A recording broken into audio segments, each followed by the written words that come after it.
Merci à tous pour vous êtes connectés à ce webinaire. Bienvenue. Je vais me présenter et présenter rapidement le projet. Donc, je suis Linda Tomasini du CNES, de la direction de la stratégie et de la sous-direction études et observation de la Terre. Et je suis également coordinatrice d'un projet qui a été financé par la Commission européenne et qui s'appelle le Working Group Africa Project. Donc c'était un projet financé dans le cadre du programme Copernicus User Uptake de la Commission. C'est un projet qui a duré 3 ans et qui visait à former des formateurs africains à l'utilisation des données Copernicus.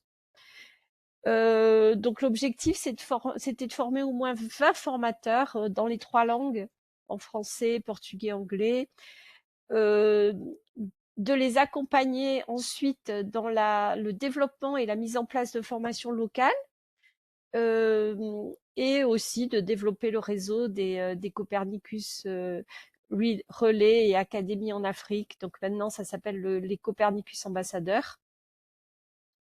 Donc c'est un projet qui a duré 3 ans. Donc ici, sur la carte, vous voyez en fonction de la couleur les pays d'origine des formateurs qui ont suivi le programme. On a développé une plateforme d'apprentissage dans laquelle sont hébergés tous les contenus de formation dont vous avez la liste ici. Plusieurs modules, une dizaine de modules, un peu moins de 10, 9 modules qui couvrent vraiment des compétences techniques et des compétences assez génériques relatives au traitement des données Copernicus. Donc ça va du traitement des données SAR, optique, aussi tout ce qui est fondamentaux relatifs au SI.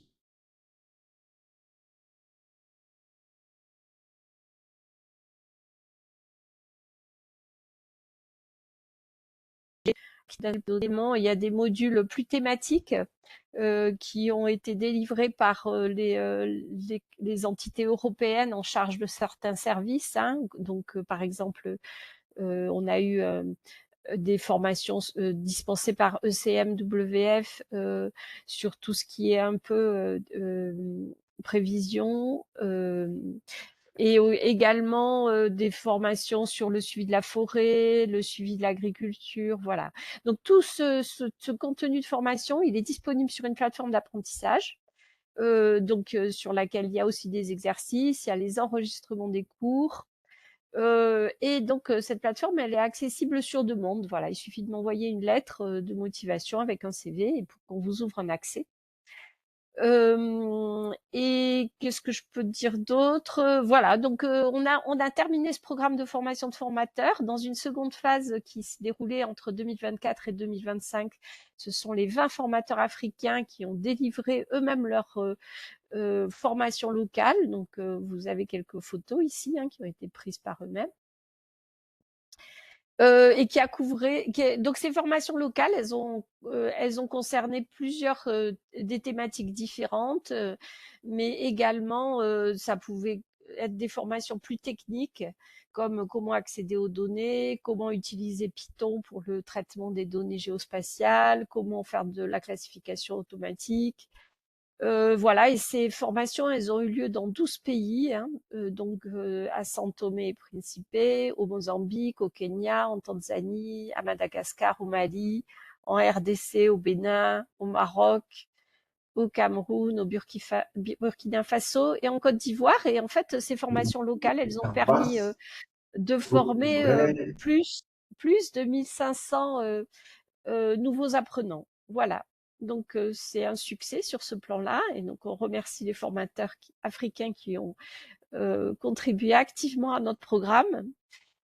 Si vous voulez rentrer en contact avec eux aussi, il suffira de m'envoyer un message pour que je vous mette en contact avec eux.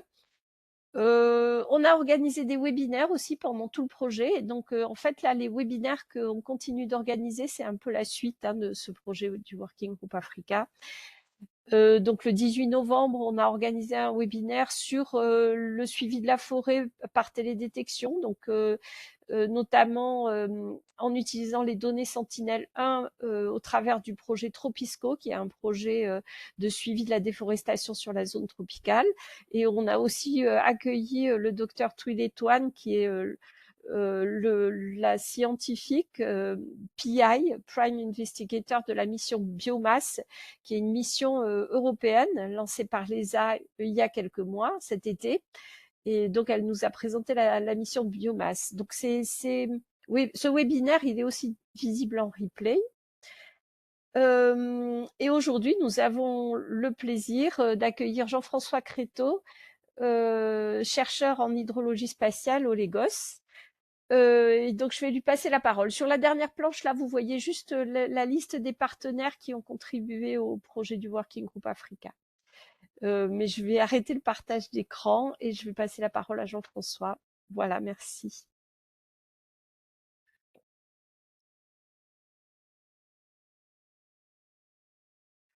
Donc, merci Jean-François. Je pense que là, tu peux partager ton écran.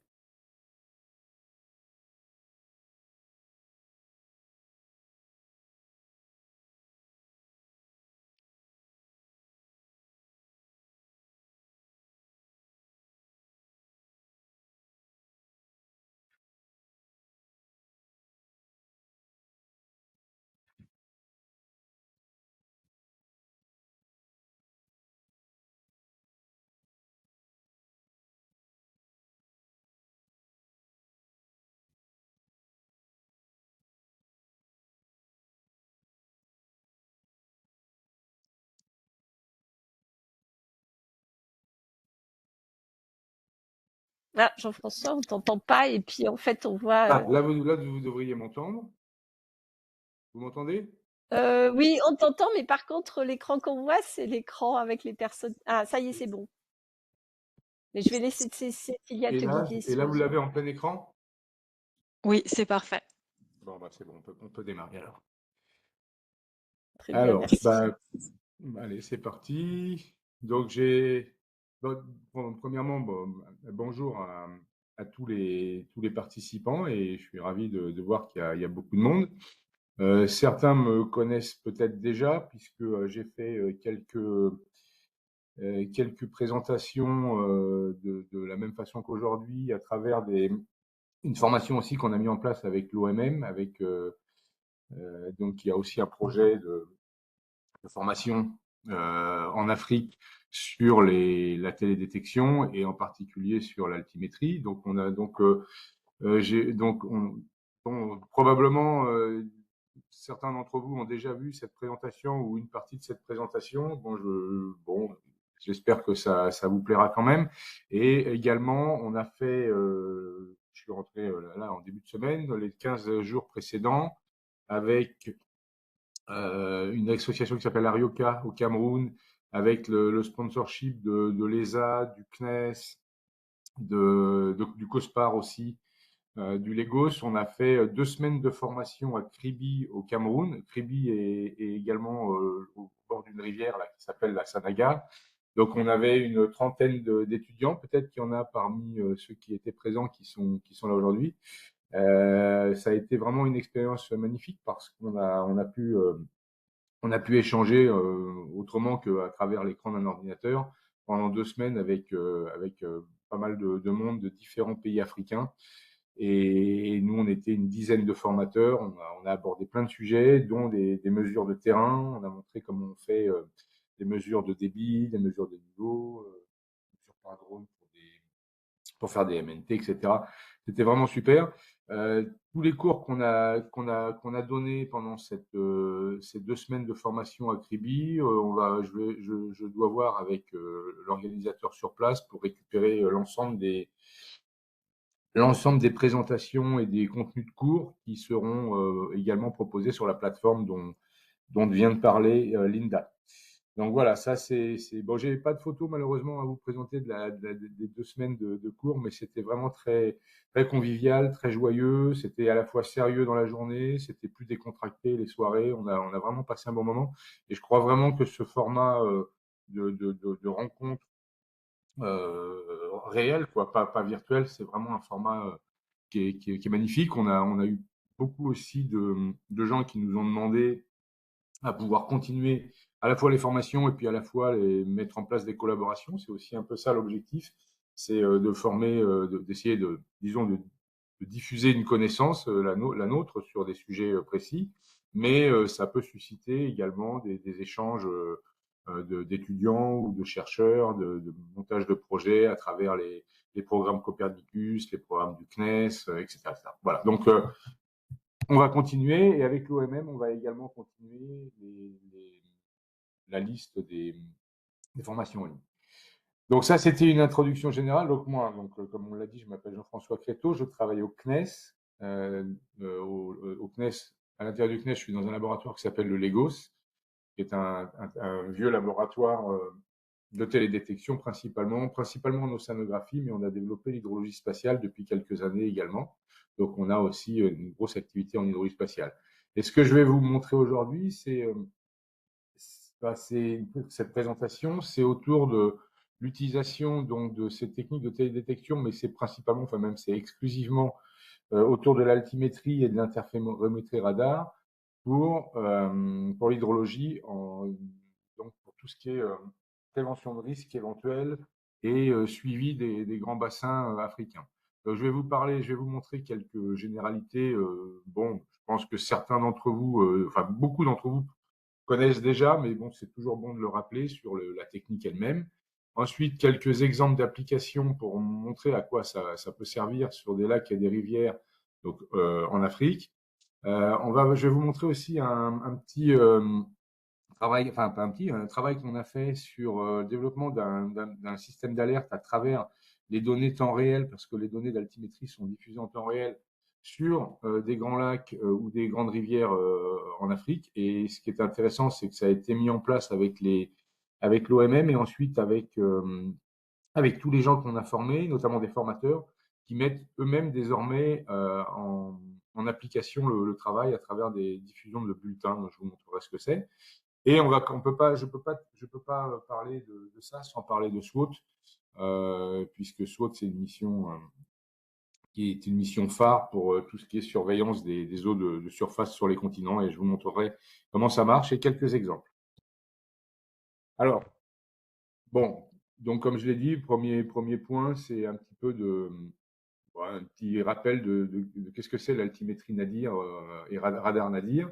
Donc on a un satellite, il embarque un altimètre. Un altimètre, c'est un instrument qui envoie une onde électromagnétique dans le domaine des micro-ondes, dans le domaine avec des fréquences de l'ordre de 10 à 30 GHz.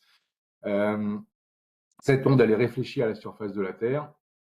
Donc, quand le satellite passe au-dessus d'une surface en eau, un lac, une rivière ou l'océan, bien sûr, cette onde réfléchie est analysée. On en déduit un temps d'aller-retour du signal entre le satellite et la surface. On a des systèmes de radiopositionnement extrêmement précis du satellite, c'est-à-dire qu'on a l'orbite du satellite avec une très très grande précision. Quand je dis très très grande précision, c'est 1 ou 2 centimètres. Donc, c'est-à-dire qu'il y a des systèmes embarqués qui permettent de le faire. Donc, connaissant l'altitude du satellite au-dessus d'une surface de référence et connaissant la distance entre le satellite et la surface réfléchissante, on en déduit par simple soustraction la hauteur d'eau à l'instant où ça a été mesuré. Donc voilà, ce niveau d'eau sur un lac, par exemple, si vous avez l'image par rapport à un lac, il est mesuré à chaque passage du satellite au-dessus du lac en question. Les orbites des satellites d'altimétrie sont des orbites, on dit, répétitives, c'est-à-dire qu'elles sont sur une orbite fixe, c'est une combinaison entre la révolution des satellites autour de la Terre et la rotation de la Terre sur elle-même, ce qui fait qu'on couvre toute la Terre, mais sur des projections au sol qui sont fixes et qui ne couvrent pas en réalité la totalité de la surface. Donc, ce qui fait qu'on peut avoir des mesures avec l'altimétrie que sur certains objets, certains lacs. Si un lac se trouve entre deux traces satellites, on ne le voit pas. On verra qu'on peut résoudre ce problème-là avec SWOT. Et l'orbite répétitive, ça veut dire que le satellite revient alors selon l'orbite du satellite, la gamme des satellites, Topec, Jason et maintenant Sentinel-6, c'est 10 jours. La gamme des satellites Sentinel-3, donc 3A, 3B, 3C, etc., c'est 27 jours, si je ne me trompe pas. Et donc, on a aussi, lorsqu'on a des grands lacs, on peut combiner de plusieurs satellites qui passent sur le lac à des instants différents, ce qui nous permet d'avoir une résolution temporelle un petit peu améliorée. Vous avez ici un exemple sur le réservoir Nasser, donc qui est le long du Nil, où bon, on voit le résultat en temps réel de la station de mesure, enfin du niveau du réservoir, calculé à partir de plusieurs satellites. Donc ça, c'est sur un réservoir, mais aussi sur des rivières. Là, on a la rivière Mongola qui est dans le bassin du Congo, où on peut également détecter les variations de niveau de cette rivière. Et on le fait, alors vous allez voir, on le fait sur un très très grand nombre d'objets. Donc si je reprends, si je reprends le principe de l'altimétrie, ma figure, c'est dommage, elle est un petit peu décalée. Donc comme je l'ai dit, le satellite, il envoie une onde en direction de la Terre. On a en bas là les petits graphiques qui sont. Attendez, pardon, j'ai un petit problème. Voilà, les petits graphiques qui sont en bas, c'est en fonction du temps, c'est la puissance de l'énergie reçue par le satellite lorsque l'onde a été réfléchie. Donc, dans un premier temps, tant que l'onde se propage à travers l'atmosphère, on n'a pas d'énergie reçue. Et lorsque l'onde, qui est une onde sphérique, vient percuter la surface, on commence à avoir un retour. Donc, c'est un petit cercle, le petit cercle rouge là sur le deuxième graphe. Donc, l'énergie commence à augmenter puisque et ça augmente progressivement puisque la zone sur la surface du lac ou de la rivière qui réfléchit va en s'agrandissant. Et lorsqu'on arrive au bout, lorsque toute l'onde a été réfléchie, on a une couronne parce que la partie centrale ne réfléchit plus. Il n'y a que les parties sur les bords qui réfléchissent et on a cette couronne. Et lorsqu'on traduit ça en puissance, on a ce qu'on appelle une forme d'onde. Donc sur le quatrième plot, là, en bas à gauche, on a cette forme d'onde avec un front de montée, donc qui est la partie où l'énergie augmente, et un front de descente où l'énergie elle diminue progressivement. Et ce qu'on fait pour avoir le niveau d'eau, comment on calcule le niveau d'eau, en fait, on mesure le temps d'aller-retour, plus exactement, et pas le niveau directement.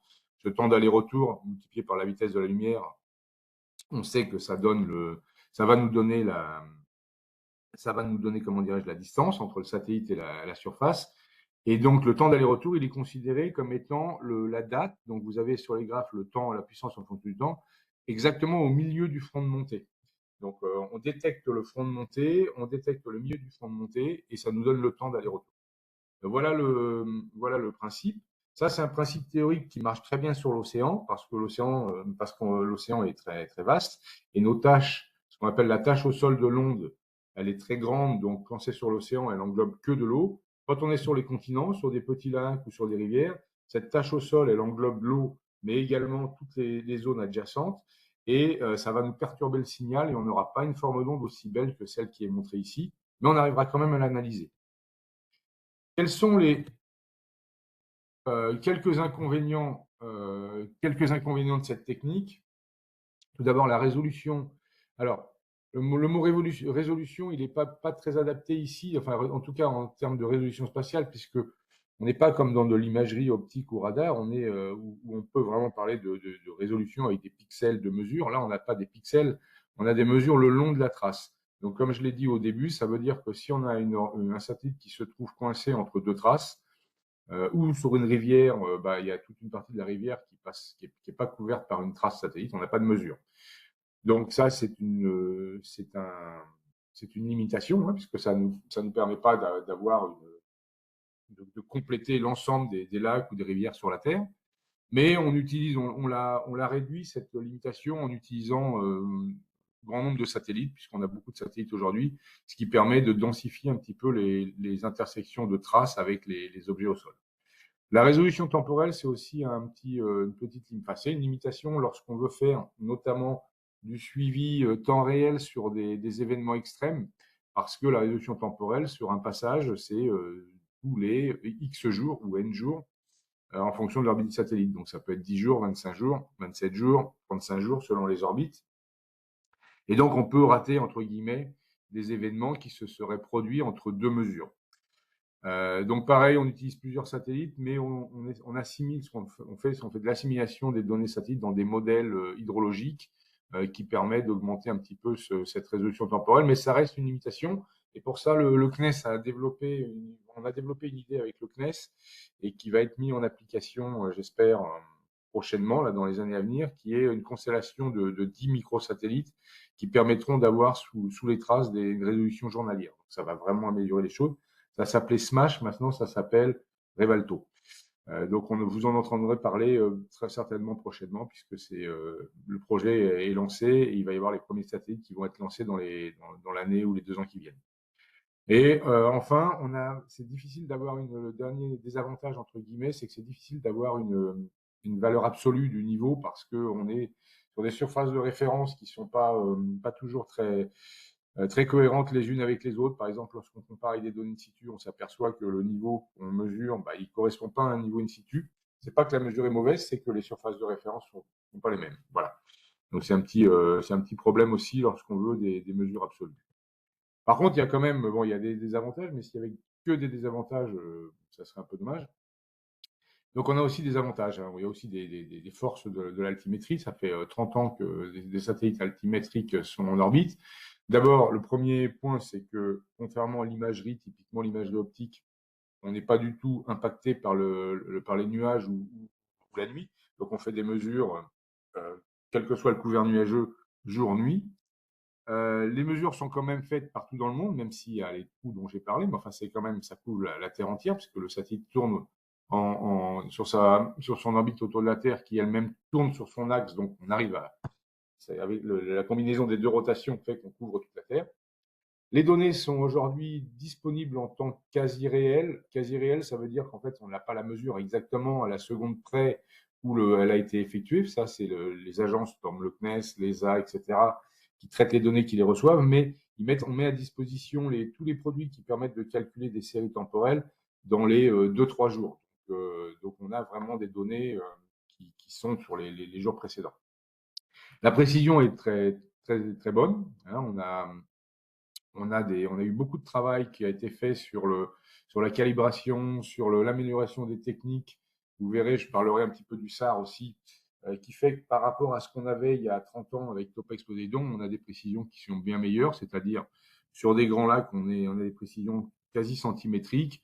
Dans les petits lacs ou sur des rivières, on est plutôt décimétrique, mais même avec des algos un petit peu adaptés, aujourd'hui, on arrive à du subdécimétrique. On a des données intercalibrées depuis octobre 1992 avec le lancement de Topex Poseidon et on a toujours eu depuis cette période-là, enfin pas au tout début, enfin si même au début, assez rapidement, on a toujours eu au minimum 2 satellites en orbite en même temps, ce qui fait que s'il y en a un par exemple qui a un petit souci, on a déjà eu des soucis, des interruptions de mesure sur Jason, sur d'autres satellites, on en a toujours un autre qui fonctionne et on peut faire de la combinaison de données de plusieurs satellites pour améliorer les produits. Maintenant, c'est bizarre, j'ai mes petits trucs qui apparaissent pas. Je suis désolé, j'avais des titres, ils apparaissent pas bien. Maintenant, un deuxième petit aspect intéressant. Donc, j'ai dit qu'on avait 2 types de mesures. On a les mesures qu'on appelle low resolution mode, un mode de basse résolution et un mode SAR. Depuis 2009 et ensuite, par la suite, ça a été généralisé aux satellites Sentinel-3 et Sentinel-6. Au lieu d'être en mode basse résolution, c'est-à-dire que le signal reçu, il intègre toute la superficie de la tâche au sol, qui est de plusieurs kilomètres. Donc, si on a une rivière qui passe au milieu de cette tâche au sol, la mesure qui nous intéresse, elle est sur la rivière, elle n'est pas sur les bords. Et les bords, qui sont être de la forêt, ça peut être en montagne, ça peut être en plaine, ça peut être ce que vous voulez, ça va générer une perturbation sur la forme d'onde qu'on va traiter. Donc, en quelque sorte une moins bonne précision parce qu'on a un signal plus bruité. Et depuis donc les années 2010, on va dire, c'est l'ESA dans un premier temps hein, avec satellite Cryosat 2. Puis après via les satellites de Copernicus qui a développé la technique SAR altimétrique qui est basée sur un effet Doppler. Et surtout, ce qui est très intéressant dans cette technique, c'est que il y a plusieurs impulsions qui sont envoyées hein, en direction de la Terre. On fait une analyse de ces impulsions qui nous permet de réduire la partie vraiment utile du signal sur des petites bandes de 300 mètres de large le long de la trace. Donc, on a toujours dans la direction perpendiculaire, là, je ne sais pas si vous voyez, si vous comprenez un peu le schéma qui est à droite. Donc, on a le ground track, c'est donc la direction, enfin, c'est l'orbite du satellite. Donc, en perpendiculaire à cette orbite du satellite, on a toujours les 16 km de bandeau. Donc, mais par contre, on réduit sur des petites tranches. C'est comme des petites tranches de 300 mètres. Donc, ça permet de beaucoup mieux focaliser et d'avoir des mesures beaucoup plus précises. Et on l'a constaté, hein, on a fait pas mal de tests avec des données in situ, des tests divers et variés qui montrent qu'on améliore vraiment la précision par rapport aux anciennes missions. Un petit rappel sur voilà, les constellations de satellites qui ont été en orbite et qui vont l'être. Vous voyez, depuis 1900, même 91, c'était avec ERS-1, et puis ensuite, à partir de, bon, ERS-1, c'était une mission un peu probatoire, mais à partir de Topex Poséidon, vous voyez tous les satellites d'altimétrie radar qui ont été lancés. Aujourd'hui, là, très récemment, Sentinel-6B a été lancé. Et alors, les Sentinelles 3C et 3D sont pas encore lancés, contrairement à ce qui est indiqué là, mais ça devrait pas tarder. Et vous voyez donc toute la constellation qui fait qu'à un instant donné, vous vous apercevez qu'il y a, comme je disais, il y a toujours 2 satellites en orbite. Donc ça, c'est vraiment bien. Et ce qui est très intéressant aussi, c'est que à travers le programme Copernicus notamment, on est dans des systèmes opérationnels, c'est-à-dire que c'est prévu pour les années à venir. Ce ne sont pas des missions où lorsque le satellite s'arrête, on n'a plus rien.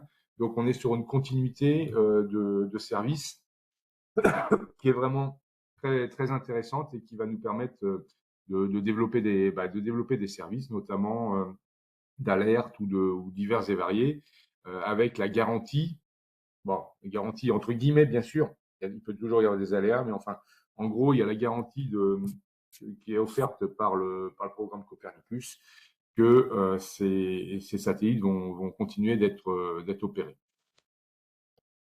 Alors, maintenant, on va passer. Donc là, je vous ai présenté un petit peu la technique d'altimétrie, les missions, etc. Quelques résultats donc, de ce qu'on peut faire avec ces missions. Ici, on est sur la. Bon, donc j'ai focalisé un peu mes résultats quand même sur l'Afrique, évidemment. Donc ici, vous avez une carte du réseau de rivières en Afrique. Il doit provenir d'un réseau basique, peu importe.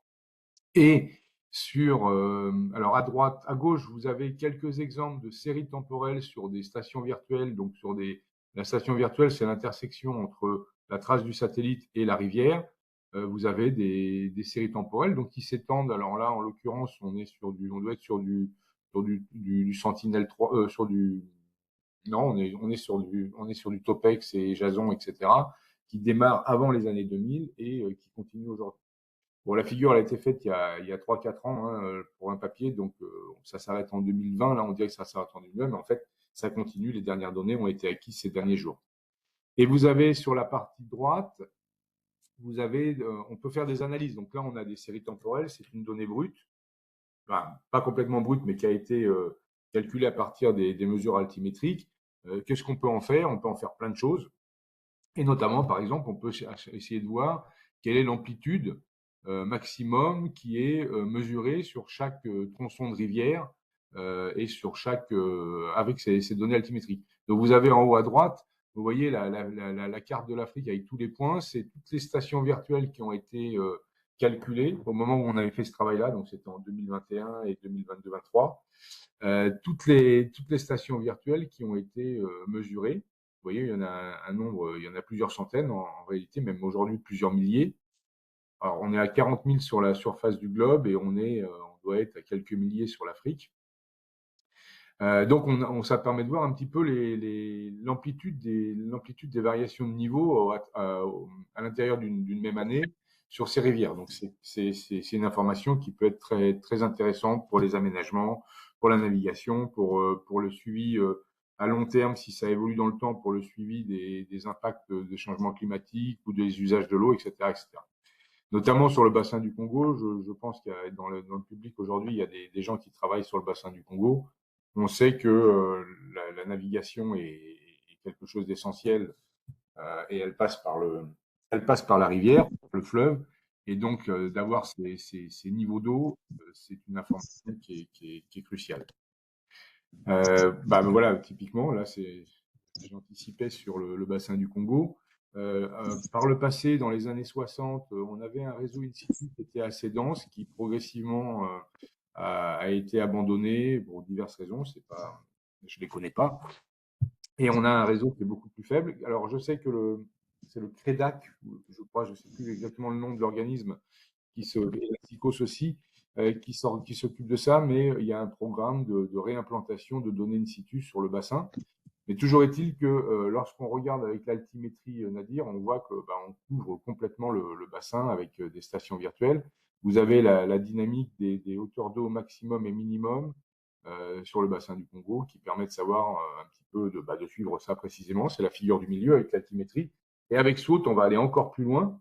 Enfin, on va déjà encore plus loin, puisque SWOT a été lancé déjà maintenant il y a 2 ans, 3 ans, puisque là, on couvre l'ensemble toutes les rivières, alors on fait des mesures tous les 10 km, tous les 10 km, on fournit des produits moyennés, et tous les 200 mètres, on a des mesures de niveau d'eau sur la rivière. On change de dimension. Sur les lacs maintenant, donc sur les lacs africains toujours, donc de la même façon qu'on travaille sur les rivières, on travaille sur les lacs. Ici, c'est un exemple. C'est un papier que j'ai écrit en 2023 qui montre que sur toute l'Afrique, que tous les grands lacs et même beaucoup de petits lacs sont suivis par altimétrie. Et on s'aperçoit, alors lorsqu'on fait alors on voit que déjà les lacs par rapport aux rivières, les rivières c'est quand même, si je remonte, si je reviens ici, on voit que il y a du signal interannuel, il y a des anomalies d'une année à l'autre, mais ça reste quand même assez répétitif. Sur les lacs, c'est quand même très différent. On peut voir des variations interannuelles qui dominent énormément par rapport au signal saisonnier. Et on voit notamment, vous êtes pas sans savoir qu'il y a eu des très très fortes inondations ces dernières années, notamment en Afrique de l'Est. Et on s'aperçoit que même sur des très grands lacs comme le lac Victoria, qui est un des plus grands lacs du monde, qu'il peut y avoir plusieurs mètres d'évolution de niveau, ce qui génère des conséquences qui peuvent être très très graves. Et on s'aperçoit que c'est valable sur tous les lacs d'Afrique de l'Est. Donc ça, c'est intéressant. C'est un fait qu'on cherche à analyser par la suite en termes de changement climatique ou du moins de variabilité interannuelle des précipitations notamment. Donc voilà, donc là on a un panorama de ce qu'on peut faire. Si on va sur alors là je montre quelque chose qui était lié à la campagne, l'école d'été qu'on a faite la semaine dernière. Donc là on est sur le bassin de la Sanaga, donc qui se trouve au Cameroun. Et c'est un bassin qui n'est pas aussi grand que le bassin du Congo, le Nil, le Niger, etc. Mais c'est quand même une rivière qui fait plusieurs centaines de kilomètres, qui est assez large, qui peut aller jusqu'à 1 km, 1 km et demi de large par endroit. C'est une voie de navigation importante aussi, hein, on a pu le constater. Bon voilà. Sur ce bassin, on a aussi des réservoirs artificiels. Et donc on a la rivière. Donc là ici c'est juste quelques images d'altimétrie. Alors là par contre ça a été fait récemment puisque vous voyez que les dernières mesures là que j'ai produites ici, elles datent du début novembre. Donc on voit pas bien sur la figure en bas à gauche, mais peu importe. Donc on voit vraiment qu'on arrive à suivre précisément en temps réel les différents réservoirs et lacs de ce bassin. Pas tous, au moins les plus gros. Et sur les rivières, c'est pareil. Ici, vous avez avec différentes missions, donc SWOT Nadir, avec Sentinel-6, avec Sentinel-3A, avec Sentinel-3B, tout le long de la rivière, chaque point qui sont représentés sur cette figure, c'est des stations virtuelles. Et sur chacun de ces points, on a une série temporelle de variation de niveau calculée en temps réel. J'ai un petit souci avec ma figure, je suis désolé. Donc les dates là, c'est pas 202, c'est à la fin, c'est 2025. Hein, donc on va jusqu'en 2025, jusqu'à aujourd'hui. Donc voilà le genre de choses qu'on peut produire. Et ces données-là, aussi, ce que j'ai oublié de dire, elles sont produites, mais aussi accessibles sur les serveurs. Vous avez sur le serveur HydroMnex, mais sur d'autres serveurs, toutes les données la donnée brute qui permet de faire les calculs, elle est disponible sur des serveurs type Aviso ou le Podac pour la NASA ou d'autres. Et elle est également le produit dérivé, c'est-à-dire le niveau d'eau sur une rivière ou sur un lac, est également disponible sur des serveurs comme des plateformes comme HydroMnex et d'autres plateformes. Donc voilà les choses. Alors à partir de ça, on peut faire beaucoup de travaux pour essayer de comprendre. Vous voyez, les variations de niveau des rivières, c'est assez intéressant. On a des pics de hauteur d'eau. Cette rivière, elle monte de 3-4 mètres par an et elle redescend. Donc c'est pas négligeable non plus pour plein de questions de navigation, de pêche, d'inondation sur les zones riveraines, etc. Maintenant, je vais basculer sur un petit peu autre chose. C'est sur, j'ai dit, bon, on a ces produits, c'est bien, c'est des mesures. De toute façon, la compréhension de n'importe quel système physique ou géophysique, hydrologique, climatique, tout ce que vous voulez, océanique, ne peut se faire. Il y a des modèles, bien sûr, mais ne peut se faire que si on a des observations. Sans observation, on fait rien. Donc, ces données de satellite, en tant que telles, voilà, c'est une donnée, mais c'est une information, une observation qui peut être utilisée dans des modèles pour faire différentes choses. Et là, c'est un travail qui a été fait par Florence Sylvestre, qui est une chercheuse de l'IRD basée à N'Djamena, qui était présente aussi à l'école d'été, et avec qui on travaille sur le lac Tchad, donc beaucoup sur le Tchad en général, sur les différents bassins du Tchad en général, et le lac Tchad en particulier. Là, c'est un travail qu'on a fait il y a 2 ans, 1 an et demi, 2 ans, qui était d'aller chercher les différents scénarios de CMI, PSSP, des changements climatiques pour le futur, et de voir comment on pouvait, à partir des différentes données satellites et des données de précipitation, différents jeux de données, est-ce qu'on était en mesure de voir ce qui allait éventuellement statistiquement se passer dans les années à venir. Ce qu'on s'aperçoit sur ce lac Tchad, c'est que déjà presque toutes les prédictions sont en accord les unes avec les autres, excepté une qui diverge et qui montre une augmentation des débits du Chari-Logonné et donc en conséquence du niveau d'eau du lac Tchad, qui est lié au changement, au global warming, au réchauffement global, avec une augmentation, donc et aussi augmentation des précipitations, avec ce qu'on a surtout mesuré, estimé dans cette étude, une augmentation de l'occurrence des événements extrêmes. C'est-à-dire que vous savez sans doute, donc ça devait être en 2023, je crois, que N'Djamena a été complètement inondé. Il y a eu un débordement du Chari et lié à des très très fortes précipitations, un peu comme ce qui s'est passé en Afrique de l'Est. Et ça, c'est des événements extrêmes qui se sont produits aussi par le passé. Mais l'occurrence, c'est-à-dire la répétition de ces événements, d'après cette étude qui a été publiée dans Nature quand même, dans Nature Géosciences, je crois, d'après cette étude, montre que cette occurrence va augmenter. Donc ça, c'est quelque chose qui est issu de prédictions à partir de modèles, donc ça reste assez statistique et ça reste à démontrer dans le futur, mais c'est aussi des choses qui peuvent être vérifiées progressivement par les données d'altimétrie sur les rivières, et notamment ici le Chari-Logonné. Une autre étude qui a été faite cette fois-ci au Lagos par Paul Betcom, qui était un des co-organisateurs de l'école d'été la semaine dernière, qui a travaillé avec moi pendant quelques années. On a travaillé sur les grands lacs africains, les grands lacs de l'Est.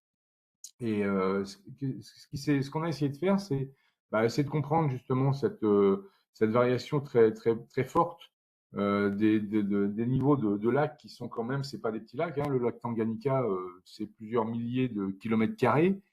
C'est des kilomètres cubes et des kilomètres cubes d'eau. Et donc, et puis c'est surtout une région autour du lac qui est utile, où il y a des villes, il y a de la navigation, il y a des cultures, etc., etc. Donc une augmentation très forte comme celle qu'on observe depuis quelques années sur un lac comme le Tanganyika, c'est pas sans conséquence. Donc le travail qu'on a fait, c'est déjà d'essayer premièrement, à partir de nos observations ici, vous avez les variations du niveau du lac par altimétrie, donc ça a été jusque mi-2025, là, on l'a fait. Essayer de comprendre les raisons de ces changements importants de variation de niveau, de comprendre aussi les conséquences, du moins de les lister, et est-ce qu'on peut proposer un système d'alerte qui est basé sur, alors c'est pas de l'intelligence artificielle, mais c'est une pseudo-intelligence artificielle, on va dire dans notre cas, c'est-à-dire qu'on se base sur des historiques de variation de niveau du lac et on cherche des anomalies qui apparaissent à des moments qui nous permettent de dire bah, attention, on est dans une phase compliquée. Donc, alors, le premier point, donc j'ai dit, c'est quelle est la raison pour laquelle ce lac Tanganyika, hein, je remonte ici, vous voyez, à partir de 2020, il a vraiment augmenté de façon très nette. Hein. En 2020, entre 2020 et 2025, on a monté de plus de 3 mètres, enfin de 3 mètres environ. Donc 3 mètres, c'est énorme hein, pour un lac comme ça. Donc, ce qu'on a fait, c'est qu'on a travaillé sur l'ensemble du bassin. Hein, la variation de niveau d'un lac, c'est la conséquence d'un bilan entre ce qui rentre et ce qui sort. Ce qui rentre, c'est tout ce qui est précipitation à la fois directement sur le lac et sur le bassin versant. Donc, c'est les figures de gauche et de droite dans les images que vous avez là. Ce qu'on s'est aperçu, c'est que alors déjà, on fait une étude aussi un petit peu sur la saisonnalité. Donc, à peu près 97%, donc grosso modo presque toutes les précipitations sur le bassin sont entre janvier et mai et entre octobre et décembre, avec un maximum de précipitations qui apparaît entre décembre et janvier. Et ce qui est intéressant, c'est que par contre, le niveau du lac, lui, il est au maximum, non pas lorsque les précipitations sont au maximum, mais un petit peu après. Tout simplement parce que l'alimentation du lac Tanganyika, c'est les précipitations directes d'une part, mais c'est surtout les écoulements qui sont liés aux précipitations sur le bassin. Et c'est ça qui va nous permettre de mettre en place des petits systèmes d'alerte par la suite. Donc, ce qu'on s'est aperçu, c'est que entre donc 2003 et 2022, là, c'était une étude qui a été publiée il y a 2 ans, c'est qu'il y a eu une augmentation des précipitations, donc de la pluie sur le lac, tandis que l'évaporation est restée à peu près constante, donc c'est la figure en bas à gauche, alors que sur le bassin versant, on a aussi eu une augmentation de l'évaporation, mais on a surtout une augmentation très très forte des précipitations qui ont généré un écoulement beaucoup plus élevé, et donc ces hausses autour des années 2019-2020. Donc, on voit quand même une tendance. Vous voyez la tendance. Alors, l'augmentation de l'évapotranspiration sur le bassin, elle est liée à l'augmentation de la température. L'augmentation des précipitations, elle est marquée. Et alors, ça nous permet. Alors, les conséquences, bah, vous voyez quelques photos hein, qui ont été prises, donc ont été.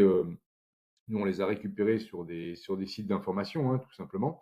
Donc, on voit les inondations dans les différentes régions autour Alors, il y a le lac Tchad, mais il n'y a pas que le lac Tanganyika, mais il n'y a pas que le lac Tanganyika. Hein. Ici, il y a toute la zone. Sur le lac Tanganyika, donc les conséquences, elles sont dramatiques puisque c'est des inondations, c'est des destructions, c'est des cultures qui sont inondées, c'est des déplacements de population, etc., etc. Ces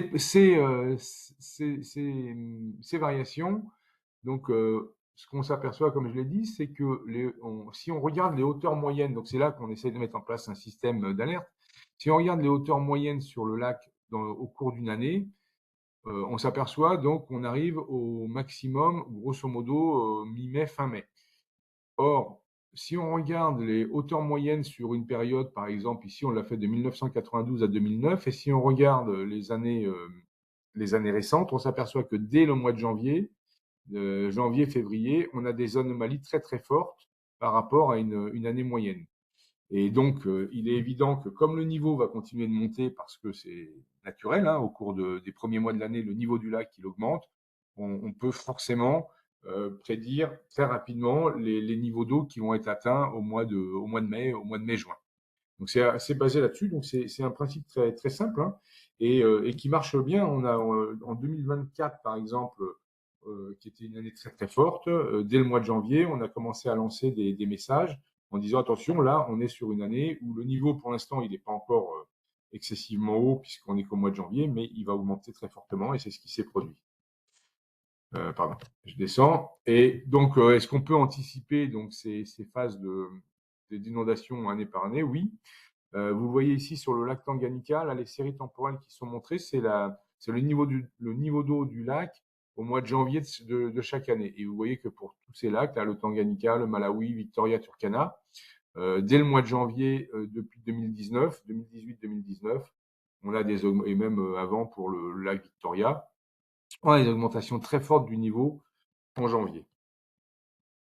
Et ça permet donc de faire ces petits systèmes d'alerte parce que, alors on travaille aussi avec donc ça permet de faire des systèmes d'alerte parce que comme on a les mesures en temps réel, donc vous voyez pour le Tanganyika ici c'était en 2024.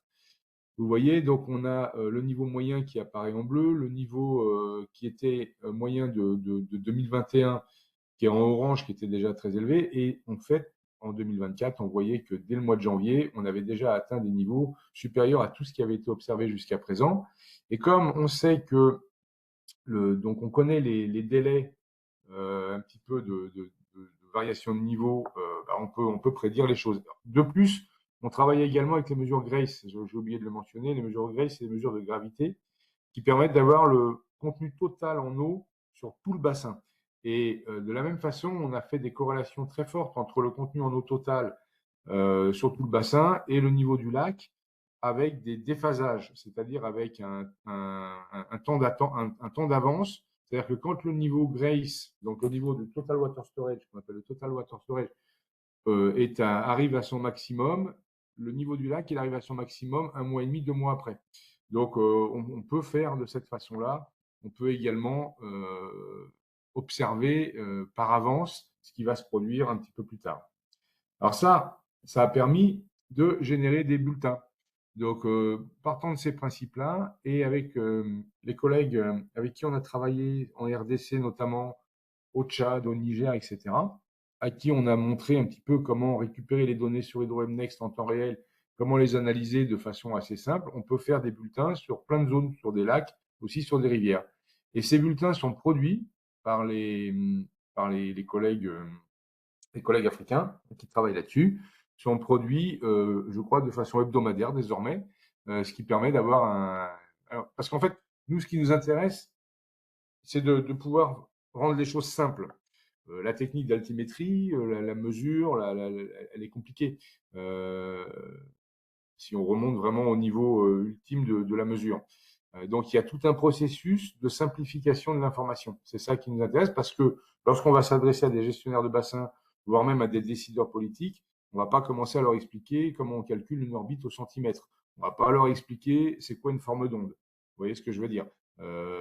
Ça, c'est le travail des ingénieurs, c'est le travail des chercheurs, etc.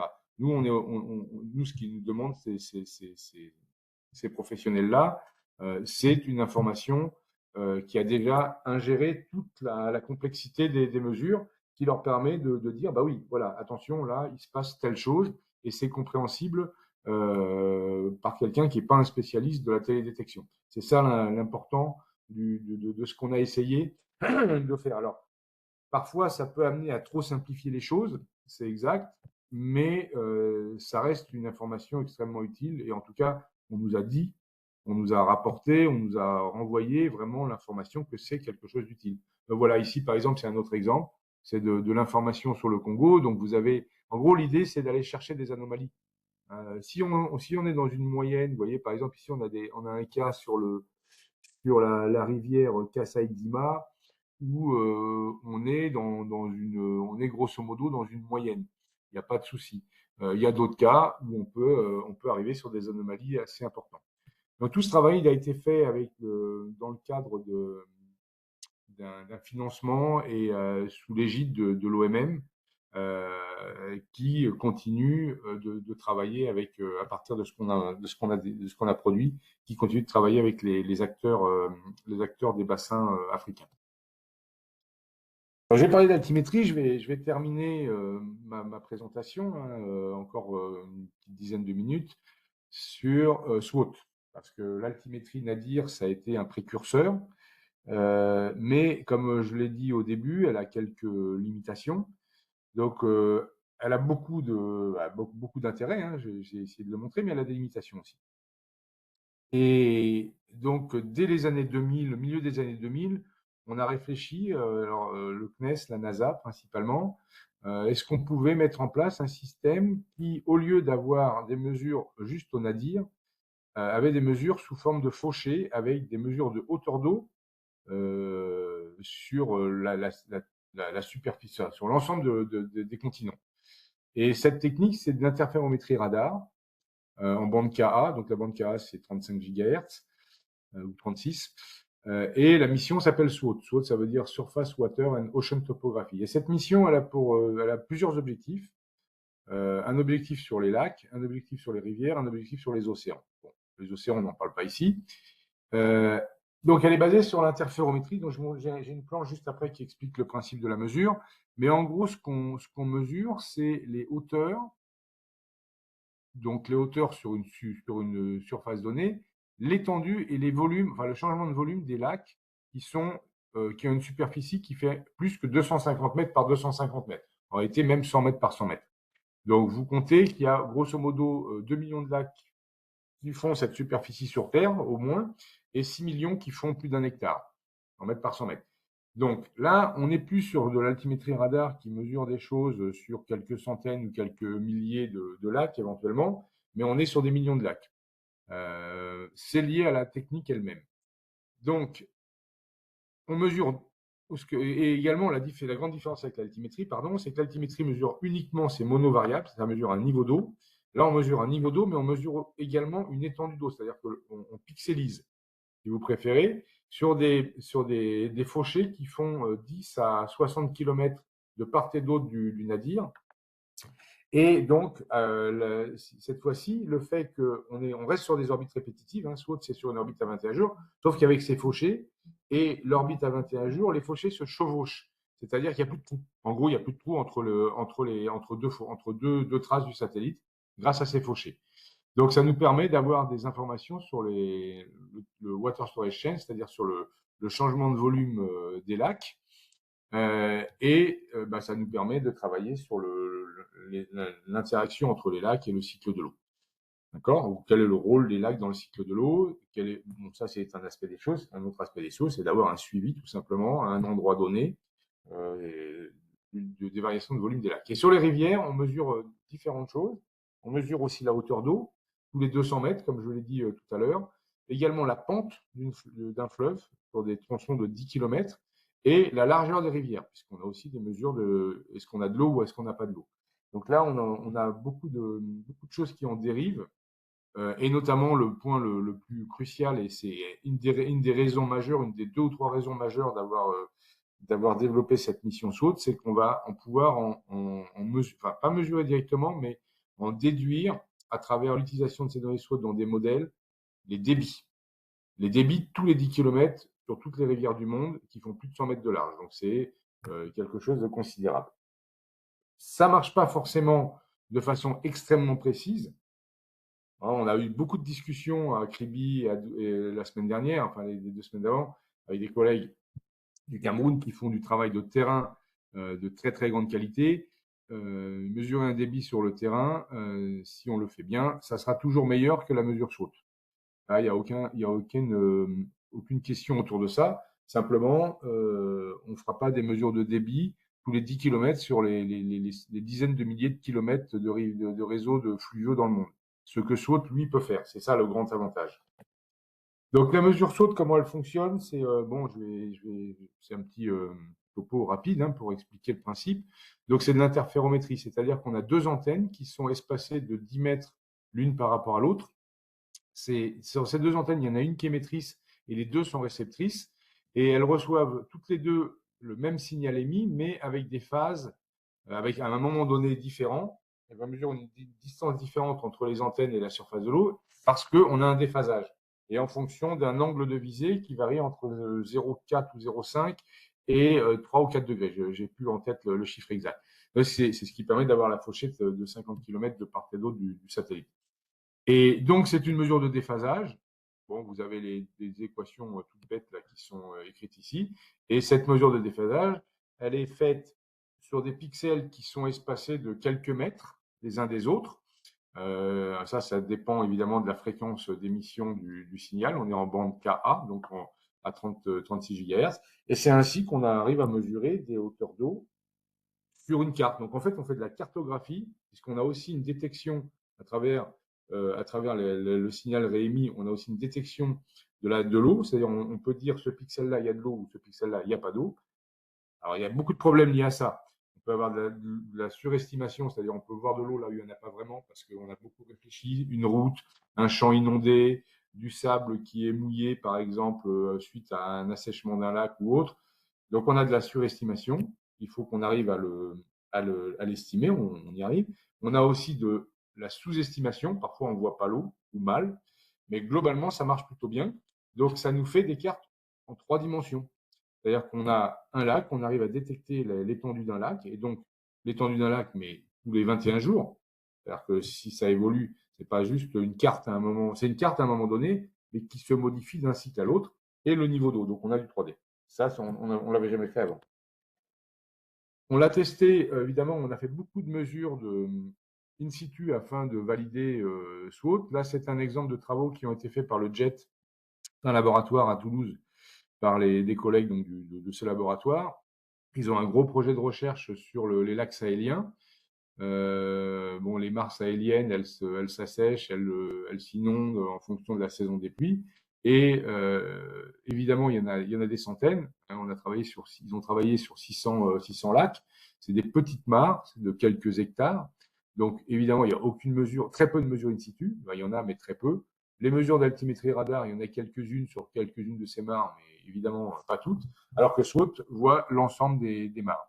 Et ce qui a été fait dans ce travail, c'est déjà de valider pour quelques-uns de ces lacs sahéliens, où il y a eu des données in situ qui ont été installées, des règles, des sondes, de voir si SWOT permettait vraiment de détecter la hauteur d'eau. Et en fait, vous voyez sur les graphiques là, que oui, on a une excellente corrélation, enfin une excellente, comment dirais-je, accord entre ces données in situ sur les quelques lacs qui ont été choisis et SWOT. Ce qui fait que si on sait que sur ce type de lac, parce que selon le type de lac, on ne va pas avoir la même qualité, mais si on sait que sur ce type de lac, on a une bonne précision, parce qu'on l'a vérifié, ben on peut travailler sur l'ensemble du bassin, enfin sur l'ensemble des lacs de la région, et derrière, dans le temps, faire des analyses sur les évolutions temporelles et c'est des ressources qui sont essentielles pour les populations qui vivent dans le Sahel, puisque si vous voulez, les lacs qui sont dans ces régions-là sont utilisés pour la pêche, pour différentes raisons.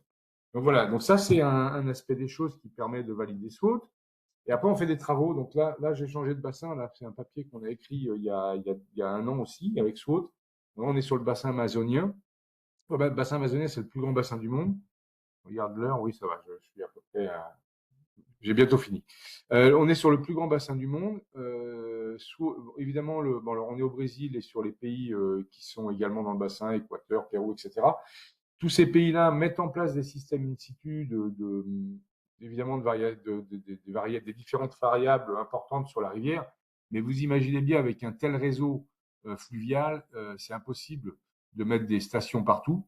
Et là, avec SWOT, ce qu'on a mesuré, alors on a validé SWOT déjà sur quelques stations. On a montré que c'était, vous voyez en haut à droite, on a une parfaite corrélation entre les mesures SWOT et les mesures d'altimétrie et les mesures in situ. Les mesures SWOT sont en bleu, hein.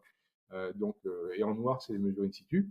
Et ça nous a permis derrière de faire un petit peu d'analyse sur les niveaux minimums qui ont été observés en 2023, qui, à l'inverse de ce qui s'est passé en Afrique, 2023, ça a été une année extrêmement sèche sur l'Amazone. Il y a des endroits entiers de l'Amazone qui étaient quasiment asséchés. Donc ça, on a pu le mesurer parfaitement avec SWOT. Et on a pu aussi regarder un petit peu les temps de propagation des niveaux d'eau dans la rivière par rapport à une station qui est située en aval. Donc on peut faire plein d'analyses. En fait, l'idée, c'est, bon, je ne vais pas vous redétailler tout ça, mais on peut faire plein d'analyses parce qu'on a une quantité de données qui est considérable et qui est de bonne qualité. Et vous voyez, on peut travailler sur des bassins versants comme le bassin de l'Amazone qui est gigantesque. Et on peut travailler en global aussi. Parce que SWOT, ça aussi, c'est fait pour faire du régional et du global. Là, c'est un travail qui est fait avec des collègues américains sur la variabilité du stock d'eau total. Donc là, ça a été fait entre juillet 2023 et novembre 2024 sur l'ensemble des lacs et réservoirs sur Terre.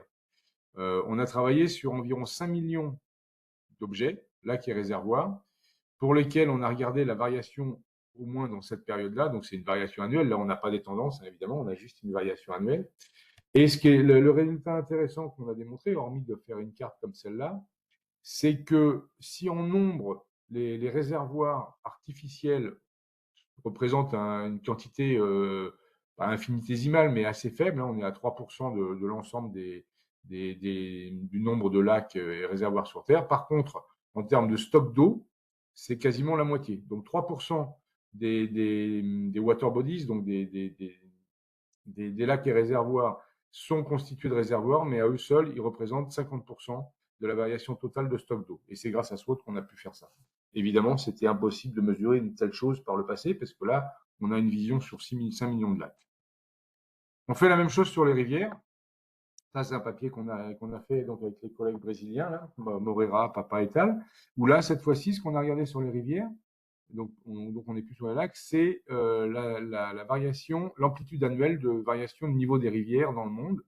Alors on voit, ça peut monter jusqu'à de quelques mètres, 0, 1, 2, 3, 4 mètres, donc sur la plupart des régions du monde, excepté sur certaines régions où ça monte au-delà de 10 mètres, 10, 15 mètres. À nouveau l'Amazone, pas seulement l'Amazone, on a aussi quelques rivières en Sibérie, quelques rivières en Asie du Sud, etc., qui peuvent aller jusqu'à des amplitudes de variation extrêmes. 16 mètres sur l'Amazone, je ne sais pas si vous voyez à peu près ce que ça fait, enfin j'imagine, mais c'est gigantesque. C'est gigantesque parce que également dans la région amazonienne, la rivière n'est pas, comment dirais-je, il y a des villes, il y a des villages, il y a des habitations, donc il y a une adaptation qui doit être faite par rapport à ce contexte hydrologique qui fait qu'entre la saison des pluies et la saison sèche, vous avez 16 mètres d'écart. Donc les constructions, la navigation, la pêche, les transports, tout ce que vous voulez, bah, c'est complètement impacté par ça. Et comme ça évolue aussi dans le temps, c'est quelque chose qui est surveillé de très près. Et avec SWOT, on peut le faire. Et dernière planche, je crois, sur SWOT, bah, c'est j'ai dit avec SWOT, on va essayer d'estimer les débits. Alors, on n'a pas, le satellite a été lancé fin 2022. Il n'y a pas eu d'estimation des débits jusque-là, sauf récemment, parce qu'il y a un groupe de travail qui travaille depuis des années sur des algorithmes. C'est très compliqué parce que SWOT ne donne pas un débit. SWOT mesure des hauteurs d'eau et des largeurs de fleuves et des pentes. Donc ça permet pas de calculer directement un débit. Par contre, des algorithmes ont été développés pour assimiler les données SWOT dans des modèles hydrologiques, pour améliorer les modèles et pour, à partir de ces données SWOT, ajuster certaines variables, par exemple comme les coefficients de frottement, essayer d'ajuster un petit peu la bathymétrie des rivières. Donc, c'est des processus itératifs dans des modèles qui permettent derrière d'en déduire des mesures de débit globaux. Et là, vous avez donc, alors, il y a beaucoup d'algorithmes qui sont utilisés. Le groupe de travail, il a travaillé sur 6 ou 7 algorithmes, je ne sais plus exactement, qui ont été intercomparés, qui ont été intercalibrés, etc. Et ben, ça permet d'avoir des mesures de débit sur l'ensemble des rivières de la Terre. Et ça va être produit peut-être pas quotidiennement, mais toutes les semaines, ou choses comme ça. Donc là, c'est aussi une information, bah, ça n'existe pas, il y a que par ce moyen-là aujourd'hui qu'on peut l'avoir. En tout cas, à l'échelle globale. Pour terminer, bah, là, c'est juste, comme vous avez la présentation, vous pourrez bien sûr la récupérer. C'est quelques informations générales de où trouver les données. Alors, lorsqu'on a fait l'école d'été et les webinaires aussi avec l'OMM, on fait des travaux pratiques. On explique aux gens comment aller récupérer les données, comment travailler avec les données. Il y a tout un tas, pour que les données soient, il y a tout un tas de petits algorithmes qui permettent de les visualiser, etc. Tout ça, c'est disponible. Donc là, c'est juste un rappel de où on peut trouver les données, d'altimétrie d'Adir, SWOT, et une petite bibliographie sur laquelle je me suis basé pour faire cette présentation de papier autour de SWOT et de l'altimétrie sur l'Afrique. Des papiers récents, donc c'est des papiers récents. Il y en a beaucoup d'autres. C'est juste une petite sélection de papiers. Pardon. Pour conclure, donc, ce que j'essaye de montrer de présentation en présentation, c'est que aujourd'hui, on a vraiment des systèmes spatiaux à travers l'altimétrie. Bon, il y a aussi l'imagerie. Je n'ai pas parlé d'imagerie, mais on a aussi l'imagerie, on a la gravimétrie. On a des constellations de satellites qui permettent de travailler sur le cycle de l'eau. D'accord, le cycle de l'eau et notamment sur les continents. C'est l'héritage de 30 ans de travaux, enfin, même plus que 30 ans en réalité, de développement instrumentaux, donc pour mesurer les hauteurs d'eau, les étendues d'eau, les volumes, les changements de volume, mais aussi, j'en ai pas parlé, la température de surface, tout ce qui est turbidité, etc. On peut mesurer beaucoup de choses par satellite aujourd'hui sur les lacs, les réservoirs, les rivières. On travaille sur les estuaires. J'ai pas montré de résultats sur les estuaires, mais il y a beaucoup de travaux sur les estuaires et sur les floodplains, sur les zones inondées. Donc, on est souvent confronté à des questions parce que les gens se posent la question, est-ce que finalement, bon, c'est bien, mais si on fait le travail terrain, ça sera toujours mieux? Oui, sauf que on ne fera pas le travail terrain sur la globalité de ces objets-là. Maintenant, le défi, un petit peu, les enjeux qu'il y a autour de ça, c'est qu'on a fait beaucoup de travaux par le passé qui montraient la faisabilité des choses. Donc, c'était expérimental, entre guillemets. Le challenge aujourd'hui, c'est qui est quand même bien avancé, c'est de passer des applications de recherche, cycle de l'eau, le changement climatique, l'hydrologie générale, etc., vers des systèmes opérationnels, parce que c'est aussi fait pour ça. Copernicus, je rappelle, c'est un ensemble de satellites, enfin, c'est un programme avec un ensemble de satellites, les satellites Sentinelle, Sentinelle 1, 2, 3, etc., 6, pour développer des systèmes opérationnels de surveillance. C'est pas de la recherche. Ça n'a pas été fait pour faire de la recherche. On en fait. C'est fait pour faire des systèmes opérationnels. Donc, il y a encore tout un travail et des ouvertures pour plein de monde sur développer des applications de ces systèmes satellitaires en hydrologie. Ce que j'ai mentionné aussi pendant cette présentation, c'est les nouveaux concepts altimétriques, notamment avec le SAR, qui ont permis de vraiment améliorer la surveillance des eaux de surface et qui aujourd'hui sont développés de façon opérationnelle sur toutes les missions du futur. Ça ouvre plein de perspectives parce que c'est beaucoup plus précis. Ce que j'ai essayé de montrer et ce qu'on essaye de faire, donc c'est en lien avec ce que je viens de dire sur les systèmes opérationnels, c'est de développer des petits systèmes d'alerte précoce. Alors, c'est pas de la prédiction statistiquement 100%. On peut se tromper. Bon, je suis désolé, il y a plein de petites fautes d'orthographe. J'ai fait ça un peu trop rapidement. Mais par contre, on a montré que ça a quand même un intérêt et qu'on peut, en analysant les anomalies d'une année à l'autre par rapport à des climatologies qui ont été établies sur des décennies, on peut arriver à mettre en place des petits systèmes d'alerte, de dire attention, là il va se passer quelque chose, on en est presque certain. Et anticiper de plusieurs semaines un risque d'inondation, c'est évidemment pas inutile. Et enfin, bien sûr, SWOT. Alors, SWOT, c'est une mission expérimentale encore. Hein, elle était prévue pour durer 3 ans et demi. On est en train de discuter aujourd'hui, on est en train de discuter avec la NASA pour la prolonger, parce qu'il n'y a pas de raison de ne pas la prolonger, parce qu'elle a donné des résultats exceptionnels jusque-là. Je n'ai pas montré de résultats en océanographie, c'est pas le sujet, mais en océanographie, c'est pareil, les résultats sont fantastiques. Donc, on essaye d'assimiler ces données et les données d'autres satellites dans des modèles hydrologiques pour de la prédiction aussi à moyen long terme et aussi pour le suivi des ressources en eau. Voilà, donc la conclusion finale, c'est que les satellites jouent aujourd'hui. Ça a été long ça a été très long. Hein. Moi, j'ai eu des discussions. Ça fait 20 ans que je travaille là-dessus, plus de 20 ans. Au début, on n'arrivait pas à convaincre le moindre hydrologue que les satellites pouvaient leur apporter une information utile. Aujourd'hui, c'est terminé, hein, ce temps-là. D'abord, il y a des générations de jeunes qui sont beaucoup plus intéressés et ça va jouer un rôle essentiel dans le suivi des eaux de surface pendant le 21e siècle et dans le futur, donc, avec beaucoup de missions qui sont en préparation. Alors, on a parlé des Sentinelles 6, mais il va y avoir les Sentinelles 3NG, c'est des Sentinelles 3 nouvelle génération qui seront basées aussi sur un principe d'interférométrie. Ils vont arriver dans les années 2030, 2032, je ne sais pas exactement, qui vont être lancés par l'ESA et dans les programmes Copernicus. Donc, on est sur une trajectoire d'amplification de ces missions de surveillance de la Terre en général, et là pour nous ce qui concerne les rivières et les lacs. Voilà, j'en ai terminé. Je ne sais pas si je laisse Oui. Ouais, je vais laisser en place si quelqu'un veut revenir sur les. Sur les slides, oui. Donc merci beaucoup Jean-François pour cette présentation passionnante. Donc maintenant, on a un peu de temps pour des questions. Je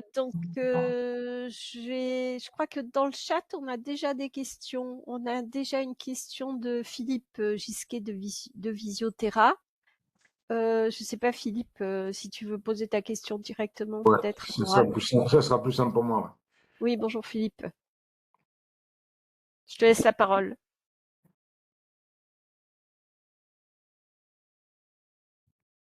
Oui. Ah, oui, on t'entend, vas-y. Ah, vous m'entendez ce coup-ci ou pas? Ouais, ce Oui. coup-ci, oui. Ça y est? Oui. Ouais, il fallait que je rétablisse le son. Non, je voulais juste savoir, vous avez parlé de Rivalto. Est-ce que ce seront des données accessibles gratuitement à tout le monde ou pas? Non. Non. Non. Là, bon, bon, toutes les missions dont j'ai parlé, toutes les données sont accessibles gratuitement. Les Sentinelles, évidemment, Ouais, c'est ouais. Copernicus. Rivalto, alors, il y a des discussions, ça va être développé, opéré en lien avec le CNES, mais surtout avec la société BWI. Là, dans un premier temps, ils vont lancer deux satellites, je crois, un petit peu des prototypes pour voir un petit peu le concept. Pour les scientifiques, on a négocié, enfin, moi, pas moi, parce que je suis pas impliqué dans ce projet-là, mais mes collègues ont beaucoup négocié pour que les données soient disponibles pour les scientifiques gratuitement. Mais je pense, j'ai pas le détail des discussions, mais je pense pas en temps réel, parce que le temps réel est réservé pour par le BWI pour faire développer leur système, leur service. Donc, ça sera un service payant. Je D'accord. pense qu'il faudra que de toute façon, dans les cas, par exemple, on peut très bien arriver à des systèmes comme ça s'est déjà produit sur d'autres missions payantes, où ça peut être des agences, ça peut être l'OMM, ça peut être l'ESA, ça peut être je sais pas quelles grandes agences, qui peut acheter des jeux de données en temps réel qui peut payer le service pour qu'ensuite il soit disponible pour les utilisateurs. Ça, je sais pas comment ça va fonctionner. Mais Mhm. à l'heure actuelle, c'est une entreprise privée qui développe ce système avec un investissement que je connais pas, hein, mais ils ont un investissement pour faire ça. Donc, c'est évidemment pour faire du business. Ah ouais, ok. Non, non, parce que comme je l'ai mis dans le chat, comme on travaille en aval sur l'aspect navigabilité dans les fleuves, ça serait intéressant d'avoir à la fois d'avoir également les données quasiment en temps réel sur des stations virtuelles, Ouais. afin que nous derrière on puisse travailler sur la détection de bancs de sable ou de Ouais. d'îlots, etc. Bah, là, je pense qu'il faut que simplement, Ouais, bon, vous on va tournez discuter vers avec BWI. BWI. Vous discutez Ouais, avec BWI, quels sont leurs modes voilà. Si c'est de l'application, la navigabilité, donc ça veut dire j'imagine, pour des opérateurs locaux, publics ou ouais, ouais. privés, peu importe. Et donc, ça sera un système payant, ça, c'est presque sûr. Mhm. On sait beaucoup. Bon, après, moi, je comprends le principe, hein. Nous, on n'était pas très satisfaits côté science parce que on aime bien avoir des données gratuites, hein. Mais bon, voilà, on a beaucoup d'autres choses, mais ça, on ne l'aura pas en temps réel, en tout cas. Merci. Bon, merci Philippe pour cette question. N'hésitez pas à lever la main ou à poser vos questions dans le chat si vous avez d'autres questions ou des remarques, des commentaires. Bonjour. Oui, Bonjour. bonjour. Et Bon, vous, j'ai si levé vous... la main, mais bon, peut-être que Ah, je suis voilà. désolée, je vois pas tout le monde en fait. Ok, Bon, c'est pas grave. c'est bien Euh, d'intervenir comme ça, oui. moi c'est Hans Djedjou. Mhm. Je vous en Alors, prie.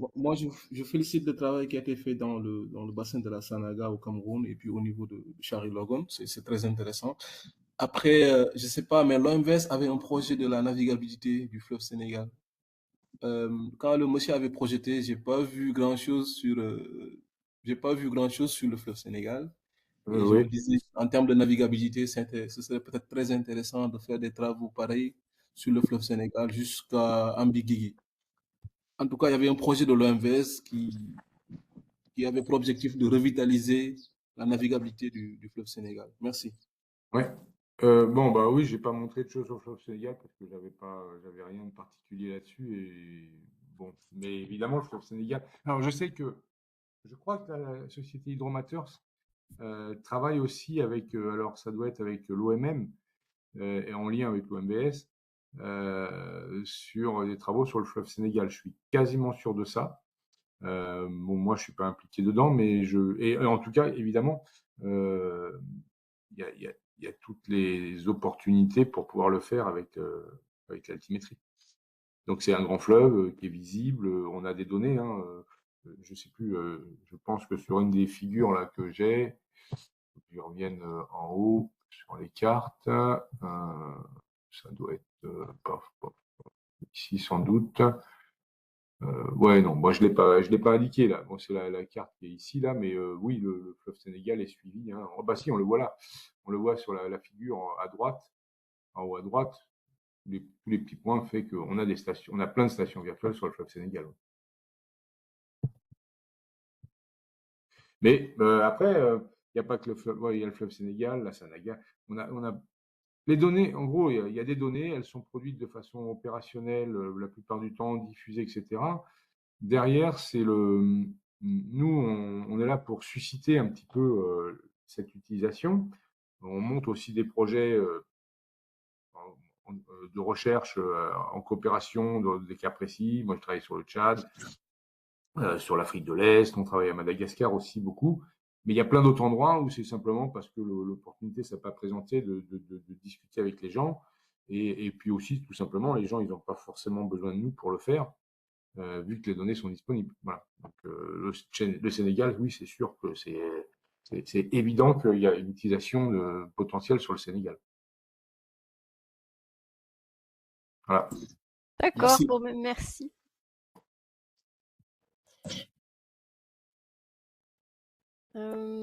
Alors, je sais pas, Cécilia, si toi tu vois les mains levées ou non, parce que moi, j'arrive pas à les voir. Moi, je les vois pas. Non, j'en vois pas d'autres. Ah si, Euh, si, ah, si. Jalevix Nadir. Kofi? Allô? Oui, oui, bonjour. Bonjour, monsieur, dame. bonjour. Bonjour. Je suis Nadi Kofi. Je suis doctorant en Côte d'Ivoire. Enchantée. Merci Oui. beaucoup, Anne. Je travaille sur la sécheresse. Bon, à partir des images satellitaires, ma question, c'est de savoir un peu au niveau idéologique, comment est-ce que, bon, s'il peut expliquer un peu comment, à partir des images satellitaires, on peut déjà détecter les sécheresses idéologiques, comment est-ce que vous procédez, bon, un peu une explication à ce niveau pour pouvoir plus ou moins m'orienter concernant les sécheresses. Oui, oui, bien sûr. Alors, merci pour votre question. Moi, j'ai présenté une technique, l'altimétrie et SWOT. Cette technique, elle donne, notamment l'altimétrie, uniquement des niveaux d'eau. Alors déjà, à partir des niveaux d'eau, sur une zone, si vous avez une zone, vous savez qu'en théorie, vous avez de l'eau, rivière, une plaine inondée, un lac. Déjà, ne serait-ce que par l'analyse l'analyse temporelle, pardon, de la variation de niveau d'eau d'une zone, vous allez assez facilement voir si vous êtes en période de sécheresse ou pas. Ensuite, pour avoir une détection un peu plus précise, et si vous travaillez là-dessus, il faut aller aussi sur de l'imagerie. Hein. La gamme de missions Sentinelle permet aussi d'avoir de l'image haute résolution, que ce soit en radar avec les Sentinelles 1 ou en optique avec les Sentinelles 2, qui vont permettre de cartographier. Je ne sais pas si c'est votre objectif, mais si votre objectif il est aussi un peu de cartographier les zones et de regarder dans le temps comment la cartographie des zones inondées évolue, il faut aller travailler sur de l'imagerie haute résolution. C'est des images à 10 mètres de résolution, voire mieux. Alors les Sentinelle-2, c'est tous les 5 jours, je crois. Vous avez les Sentinelles parce que on parle de Copernicus, mais vous avez aussi les satellites Landsat. Ensuite, si vous voulez vraiment de la très très haute résolution, il y a d'autres missions. Hein.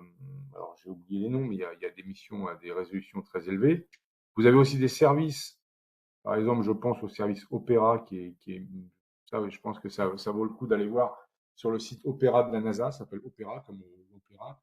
Là, vous avez en fait, tout dépend. Si vous avez envie de traiter vous-même les images, on va parler d'imagerie par exemple, ou si vous voulez simplement des produits, c'est toujours pareil.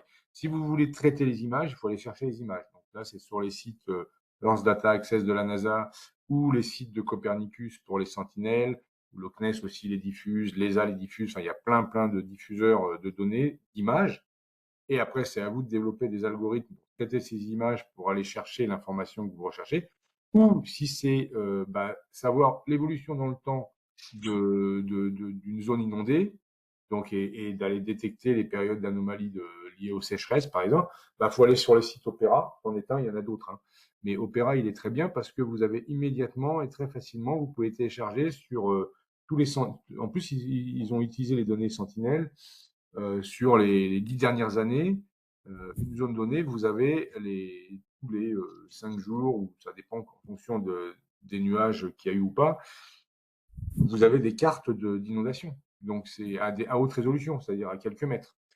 Donc, je pense que c'est une information qu'il faut aller chercher.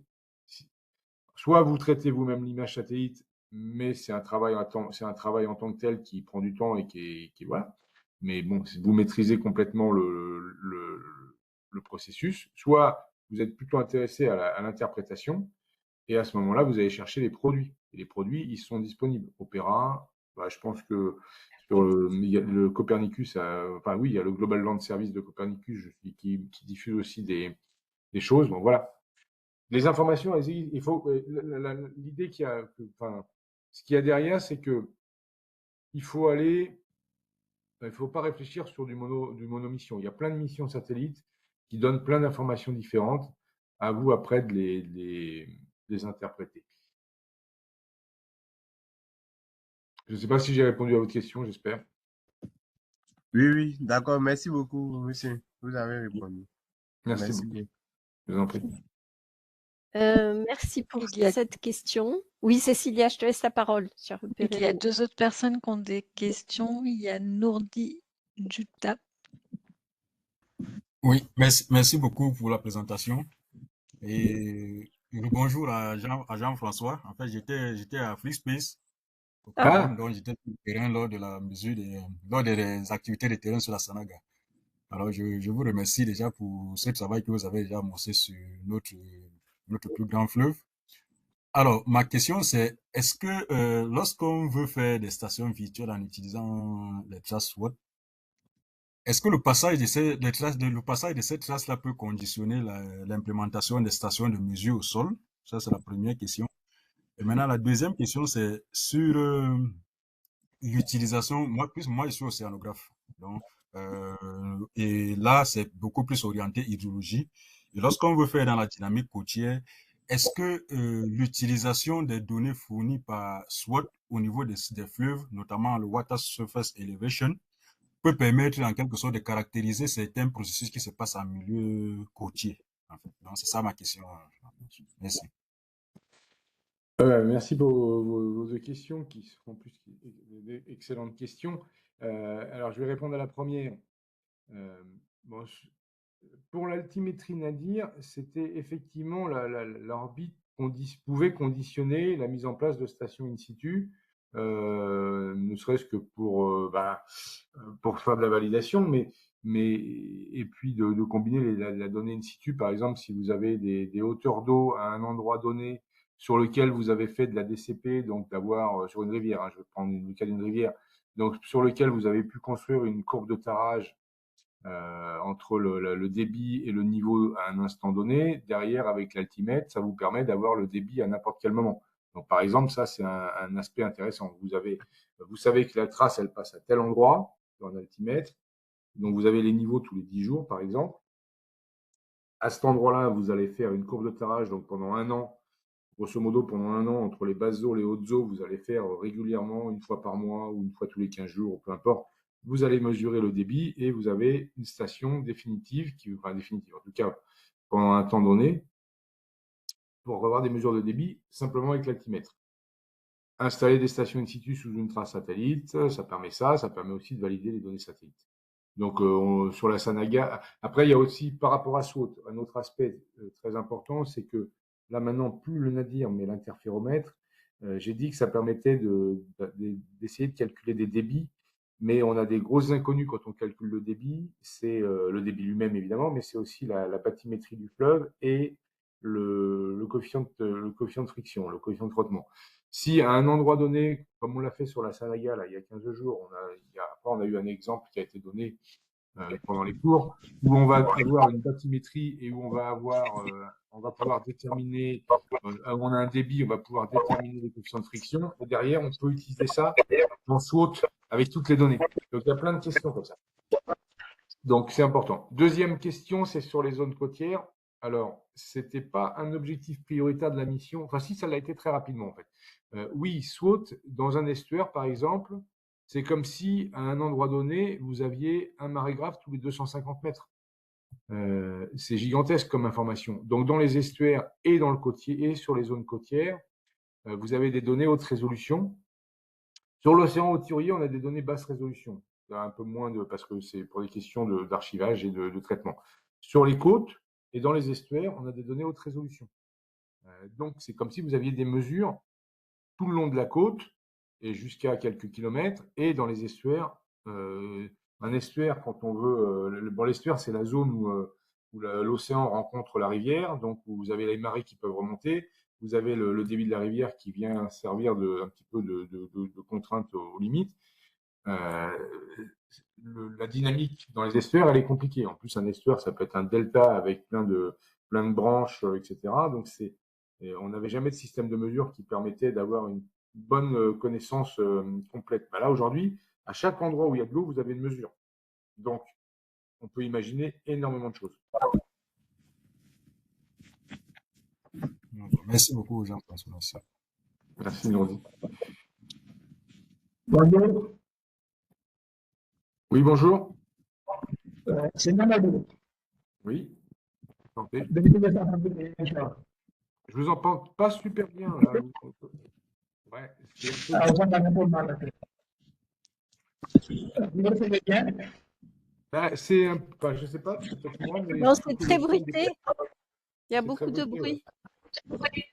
Ah, ok. C'est bon? Ah, là, oui. c'est mieux. Oui. Ah, ok. Merci beaucoup. Donc, félicitations encore pour la qualité des présentations.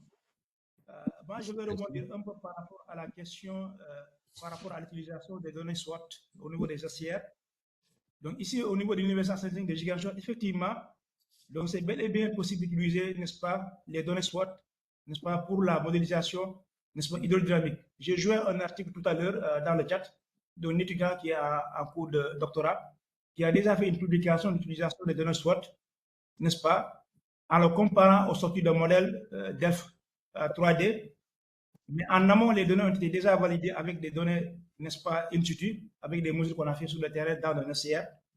C'était vraiment intéressant encore, n'est-ce pas, là où on a validé les données SWOT, et là où on n'avait pas de données encore pour pouvoir faire ce qu'on appelle la modélisation. La deuxième partie, c'est par rapport à la modélisation qu'il a dit tout à l'heure au niveau de la navigabilité. Effectivement, on est intéressé par ça parce qu'au niveau de Ziguinchor, il y a la Casamance, le fleuve Casamance. Donc, presque tous les 2 jours par semaine, il y a le bateau qui quitte Dakar pour arriver à Ziguinchor. Donc, ça nous intéresse beaucoup plus encore au niveau, n'est-ce pas, de l'Amoussou jusqu'à Ziguinchor. Ça va nous intéresser beaucoup plus par rapport à ça. Et la troisième question, c'est est-ce que maintenant, les sessions de formation qui ont été déjà faites, je vois que le Sénégal n'en fait pas partie, malgré, n'est-ce pas, il y a l'OMVS, il y a l'OMVG, il y a le fleuve Sénégal, il y a le fleuve Casamance, il y a d'autres encore russes, n'est-ce pas, qui sont vraiment importants. Est-ce que le projet encore est prêt encore à financer encore d'autres sessions de formation, par exemple au Sénégal, pour former des gens qui travaillent dans le domaine de l'eau? Merci. Alors, les 2 premiers points, je ne suis pas certain que c'était des questions, mais plus des commentaires, mais on peut en rediscuter. Sur le 3e point, bon, ça dépend pas de moi directement, si on peut faire des formations. On avait quand même une étudiante sénégalaise qui était présente à la formation à Créby la semaine dernière. Donc, qui travaille, je ne sais plus où exactement, mais qui travaille plutôt sur les Marseilliennes. Elle travaille plutôt sur les lacs, pas sur les fleuves.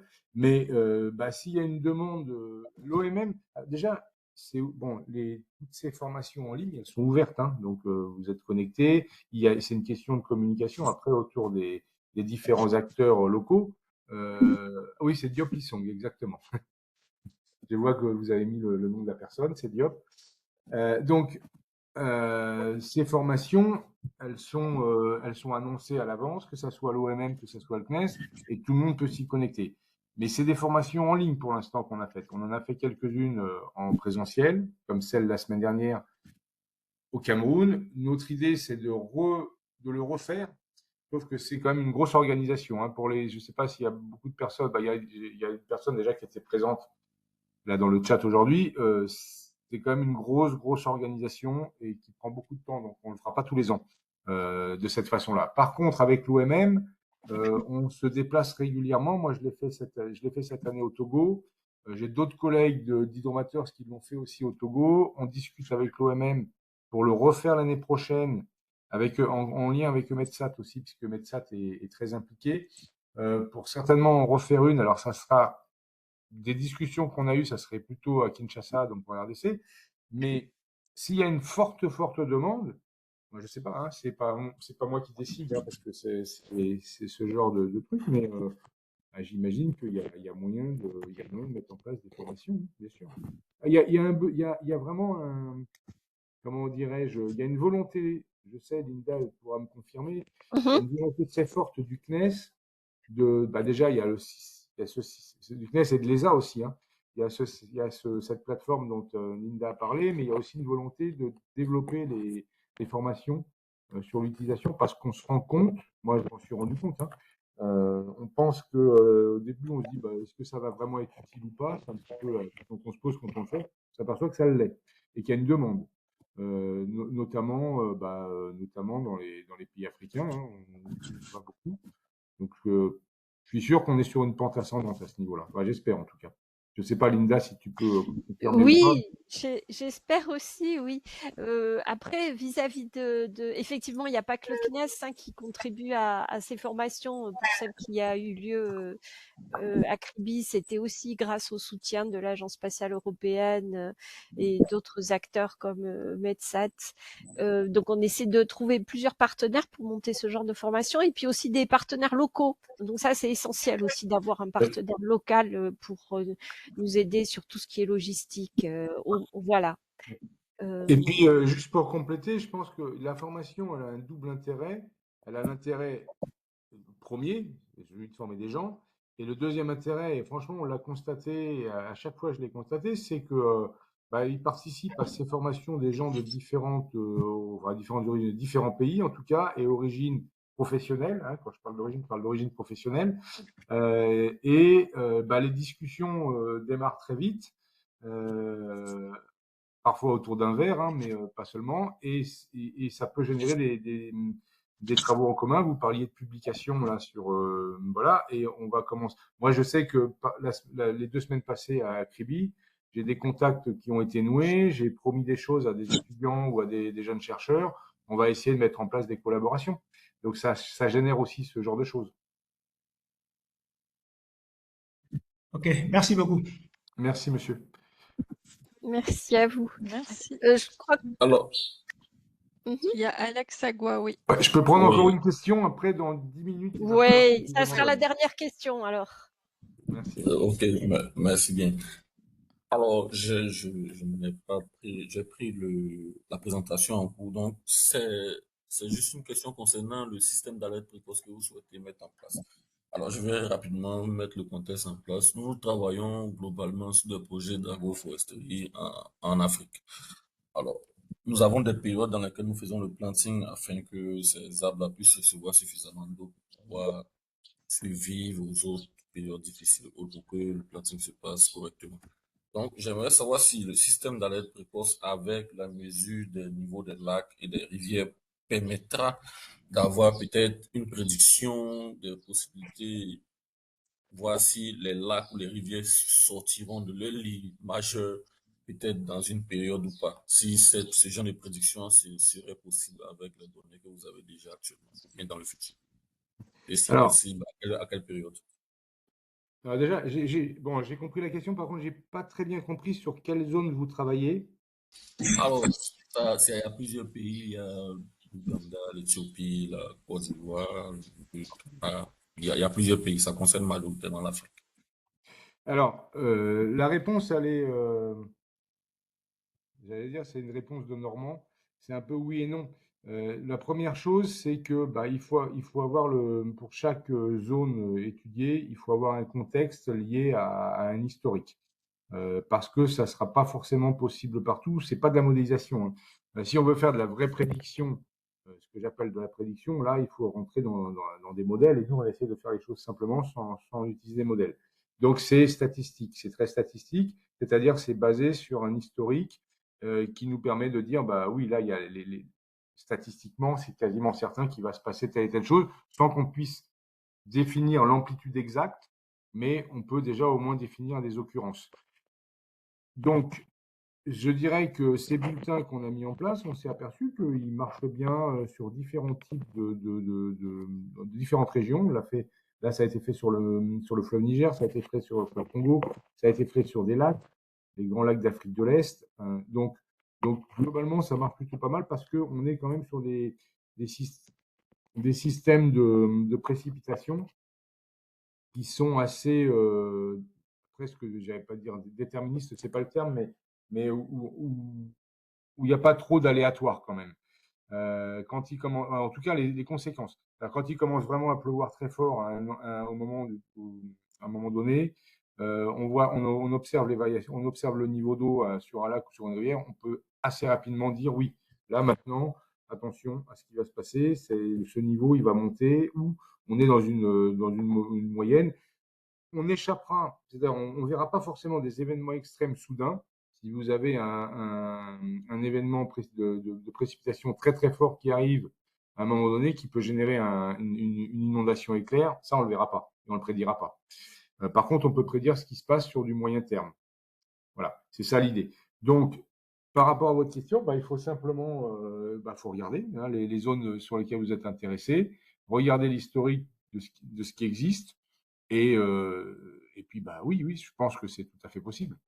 Je reste réservé parce qu'il faut savoir la zone en question et puis si c'est vraiment envisageable. Mais franchement, sur tout ce qu'on a essayé, ça marchait bien. Ok. Mais on peut en rediscuter si vous voulez, si vous me donnez un petit peu par mail ou autre, si vous me donnez un petit peu les zones sur lesquelles vous avez envie de faire ça, on peut très bien, j'en discute avec Paul.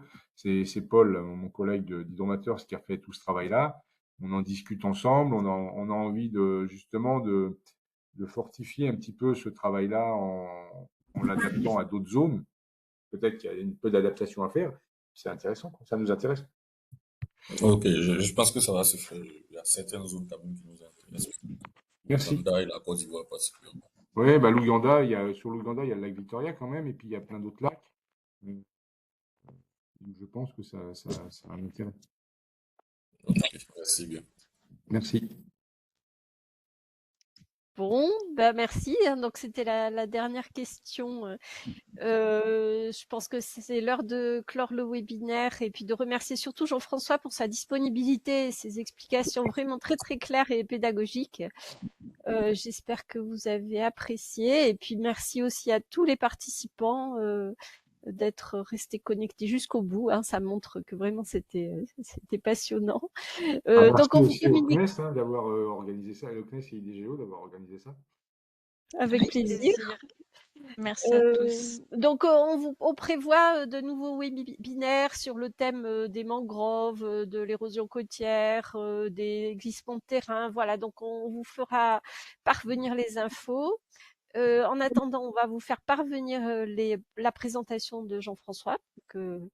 Et puis voilà, on avait décidé de faire ce webinaire en français parce qu'il nous semble que voilà, il y a quand même une communauté francophone importante en Afrique, qu'il y a déjà beaucoup de webinaires qui sont organisés en anglais. Donc j'espère que ça avait une plus-value pour vous de faire ce webinaire en français.